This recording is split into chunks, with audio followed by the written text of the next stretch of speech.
മുൻ chief secretary KM എബ്രഹാമിനെതിരെ CBI അന്വേഷണം. വരവിൽ കവിഞ്ഞ സ്വത്ത് സമ്പാദിച്ചു എന്ന കേസിലാണ് അന്വേഷണം.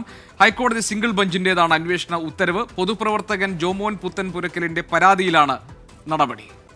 ശ്രീ എബ്രഹാം വരവിക്കഴിഞ്ഞ സ്വത്ത് കോടിക്കണക്കിന് രൂപ സമ്പാദിച്ചിട്ടുണ്ടെന്നും അത് മറച്ചു വെച്ചതെന്നും തെളിവോടുകൂടി തന്നെ കോടതിയെ ബോധ്യപ്പെടുത്തി ഹൈക്കോടതി കേസ് രജിസ്റ്റർ ചെയ്ത് CBIയോട് അന്വേഷിക്കാൻ പറഞ്ഞിരിക്കുകയാണ്. പണവും സ്വാധീനവും അധികാരവും ഉണ്ടെങ്കിൽ കോടതിയെല്ലാം തെറ്റിദ്ധരിപ്പിച്ച് അല്ലെങ്കിൽ കോടതിയെല്ലാം വിലക്കെടുത്ത് ഇതെല്ലാം അന്വേഷണത്തെ അട്ടിമറിക്കാം എന്ന് ശ്രീ KM എബ്രഹാത്തിൻ്റെ എല്ലാ സ്വാധീനങ്ങളും ഉപയോഗിച്ചിട്ടും വിലപ്പോയില്ല. നീതി ഇവിടെ കിട്ടും പുലരുമെന്ന് തെളിയിച്ചിരിക്കുകയാണ്. ശ്രീകാന്തുണ്ട് വിവരങ്ങൾ നൽകാൻ. ശ്രീകാന്ത്, ജോമോൻ പുത്തൻപുരയ്ക്കൽ നൽകിയ പരാതിയുടെ അടിസ്ഥാനത്തിലാണല്ലോ മുൻ ചീഫ് സെക്രട്ടറിയായ KM എബ്രഹാമിനെതിരെ CBI അന്വേഷണത്തിന് ഉള്ള ഉത്തരവ് വന്നിരിക്കുന്നത്. വരവിൽ കവിഞ്ഞ് സ്വത്ത് സമ്പാദിച്ചു എന്നാണ് പറയുന്നത്. എന്താണ് ഈ പരാതിയിൽ പറഞ്ഞിരിക്കുന്നത്? ഹൈക്കോടതി സിംഗിൾ ബെഞ്ചിന്റെ അന്വേഷണ ഉത്തരവിന്റെ വിവരങ്ങൾ എന്തൊക്കെയാണ്?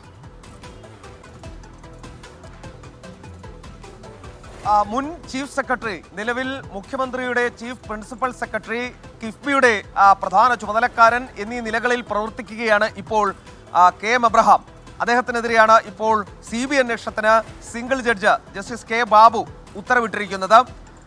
എത്രയും വേഗം കൊച്ചി CBI യൂണിറ്റിന് ഈ അന്വേഷണം കൈമാറാൻ നിർദ്ദേശിച്ചിട്ടുണ്ട്. ഒപ്പം തന്നെ വിജിലൻസ് ഈ രേഖകൾ കൊച്ചി CBI ആന്റി കറപ്ഷൻ യൂണിറ്റിന് നൽകണമെന്നും കോടതി നിർദ്ദേശിച്ചു. ഇതിൽ ജോമോൻ പുത്തൻപുരയ്ക്കൽ നൽകിയ ഹർജി, അത് 2018 ഇതുമായി ബന്ധപ്പെട്ട ഹർജി വരുന്നത്. അതിൽ പറഞ്ഞത് ഇങ്ങനെയാണ്: 2015 ധനകാര്യ വകുപ്പ് അഡീഷണൽ ചീഫ് സെക്രട്ടറിയായി ചുമതലയിൽ ഇരിക്കവേ വരവിൽ കവിഞ്ഞ സ്വത്ത് സമ്പാദിച്ചു എന്നുള്ളതായിരുന്നു ആക്ഷേപം. ഇതിന്മേൽ ജേക്കബ് തോമസ് വിജിലൻസ് ഡയറക്ടറായിരിക്കെ അന്വേഷണം നടന്നിരുന്നു. അന്ന് ക്ലീൻ ചിറ്റ് നൽകിയതാണ്. അന്വേഷണവുമായി ബന്ധപ്പെട്ട KM എബ്രഹാമിന്റെ വീട് അളന്നതും ചോദ്യം ചെയ്തതും അന്ന് വിവാദമാവുകയും ചെയ്തതാണ്. കോടതി പക്ഷേ ഈ വാദം നടക്കുന്നതിനിടയിൽ ഒരു ചോദ്യം ചോദിച്ചിരുന്നു. നിങ്ങൾ ഈ ലോണുകളൊക്കെ, ശമ്പളത്തെക്കാൾ കൂടുതൽ ലോണുകൾ എങ്ങനെയാണ് അടയ്ക്കുന്നത് എന്നൊരു ചോദ്യം ചോദിച്ചിരുന്നു. അപ്പോൾ KM എബ്രഹാം നൽകിയ മറുപടി, മാതാവിൻ്റെയും പിതാവിൻ്റെയും പെൻഷൻ സംബന്ധമായ പണം കിട്ടുന്നുണ്ട്, അതുകൂടി ഉൾപ്പെടുത്തിയാണ് ഇത് ചെയ്യുന്നതെന്നാണ് പറഞ്ഞത്. പക്ഷേ അതിനെ ഖണ്ഡിക്കുന്ന തെളിവുകൾ ഹാജരാക്കാൻ ജോമോൻ പുത്തൻപുരയ്ക്കലിന് സാധിച്ചു.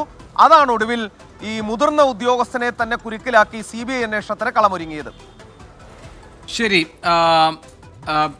ശ്രീകാന്ത് ഞങ്ങളുടെ പ്രതിനിധിയാണ് വിവരങ്ങൾ നൽകിയത്.